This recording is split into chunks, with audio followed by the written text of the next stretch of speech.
नमस्कार। प्रस्तुत है आज का चिंतन। जिस ज्ञान के द्वारा मनुष्य की सर्वतोमुखी प्रगति होती है और सब प्रकार की सुख शांति प्राप्त होती है, वह ज्ञान प्रत्येक व्यक्ति को प्राप्त करना चाहिए। वह ज्ञान स्वाध्याय और सत्संग के द्वारा प्राप्त होता है। स्वाध्याय को आत्म शिक्षण भी कहा जा सकता है। इससे अध्ययन, सत्संग, मनन, चिंतन जुड़े रहते हैं। समाधान स्वाध्याय से।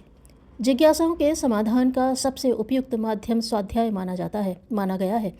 भावनाओं, विचारणाओं को प्रेरणा देने का मुख्य आधार स्वाध्याय ही है, जिससे प्रेरित होकर मनुष्य के विचार और कार्य सन्मार्ग की दिशा में विकसित होते हैं और यही विकास क्रम अंततः अक्षय पुण्य फल प्राप्त करने का हेतु बनता है।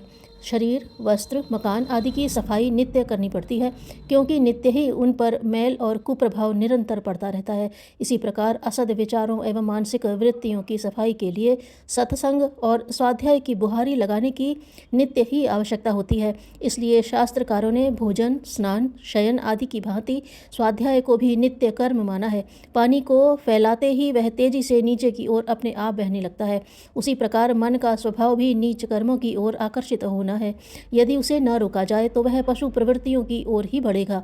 पानी को ऊपर ले जाना होता है तो रस्सी, बाल्टी, पंप आदि का प्रयोग करना पड़ता है, तब कहीं वह ऊपर की ओर बढ़ाया जा सकता है। स्वाध्याय को वह व्यवधान कहा जा सकता है जो मन रूपी पानी को कुमार्ग की ओर बहने से रोकता है। यही वह पंप है जो मानसिक वृत्तियों को उच्च मार्ग की ओर चढ़ाकर तुच्छ मानव प्राणी को महापुरुषों की भूसुरों की श्रेणी में ले जाकर बिठा देता है। अनेक दुर्गुणों, दुर्भावों और हानियों को स्वाध्याय के आधार पर समझा जा सकता है। आत्मनिरीक्षण द्वारा उन्हें खोजा जा सकता है और प्रयत्न पूर्वक उन्हें छोड़ा जा सकता है। आत्मशोधन और आत्मनिर्माण का सबसे प्रधान विधान स्वाध्याय ही माना गया है। इसी से परमात्मा की प्राप्ति भी होती है। महर्षि व्यास का कथन है, स्वाध्याय युक्त साधना से ही परमात्मा का साक्षात्कार होता है। अस्तु हम में से प्रत्येक को स्वाध्याय के लिए नित्य कुछ समय नियमित रूप से निकालना चाहिए। जिस प्रकार स्नान के लिए एक समय नियत रहता है और रोज ही उस समय नहाया जाता है, उसी प्रकार नित्य स्वाध्याय के लिए भी एक समय नियत रहना चाहिए। यूँ पढ़ने को तो तरह तरह की चीज़ें लोग पढ़ते हैं। पढ़ने का अर्थ स्वाध्याय नहीं है। स्वाध्याय वही कहा जाएगा जो हमारी जीवन समस्याओं पर, आंतरिक उलझनों पर प्रकाश डालता है और मानवता की उज्ज्वल करने वाली सद प्रवृत्तियों को अपनाने की प्रेरणा देता है।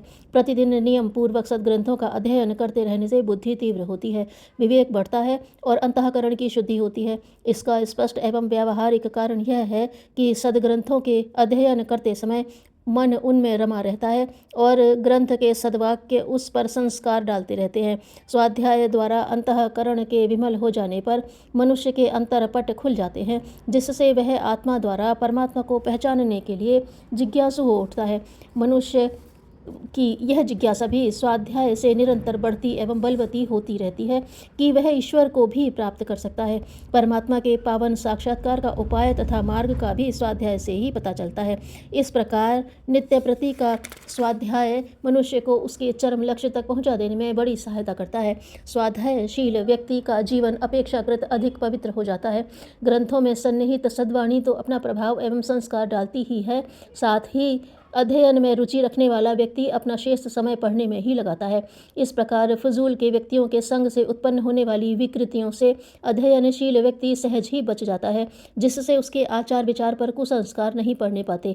निरंतर अध्ययन करते रहने से मनुष्य का ज्ञान जागृत रहता है, जिसका उद्रेक उसकी वाणी द्वारा हुए बिना नहीं रहता। अस्तु अध्ययनशील व्यक्ति की वाणी सफल, सार्थक तथा प्रभावोत्पादक बन जाती है। अध्ययनशील व्यक्ति का ही कथन प्रामाणिक तथा तथ्यपूर्ण माना जा सकता है। संसार ज्ञान की जन्मभूमि है। यहाँ पर नित्य प्रति नई नई जानकारियों, विचारणाओं, तर्कों तथा विद्याओं का जन्म होता है। जो व्यक्ति अध्ययनशील होता है वह नित्य नए ज्ञानों से अवगत होता है। उसे पता रहता है कि संसार में कहाँ क्या हो रहा है। अध्ययनशील व्यक्ति एक जागरूक नागरिक की तरह ही जीवन जीने का सुख पाता है, न कि मूढ़मती आदमी की तरह जिसे अपने चारों ओर के आसपास के परिवर्तन का भी ज्ञान नहीं रहता।